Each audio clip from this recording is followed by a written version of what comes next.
میرے الفاظ گونگے ہیں کروں تعریف کیا اس کی، میرے الفاظ گونگے ہیں کروں تعریف کیا اس کی، کہ جو مردہ خاک ہڈیوں کو زندہ صورت اٹھاتا ہے، اور قصہ اصحاب کہف کا گواہ ہے اس کی قدرت پر، قصہ اصحاب کہف کا گواہ ہے اس کی قدرت پر، کہ جو صدیوں بعد سونے کے زندہ صورت اٹھاتا ہے۔ السلام علیکم ورحمۃ اللہ وبرکاتہ۔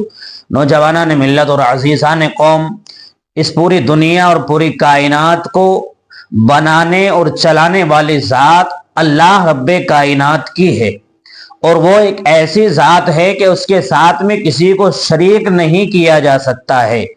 وہ ایک ایسی ذات اقدس ہے کہ جو وحدہ لا شریک ہے، وہ یکتا ہے، وہ تنہا ہے، وہ اکیلا ہے، وہ ساری دنیا کے نظام کو بنانے اور چلانے والی ایک اکیلی تنہا ذات ہے۔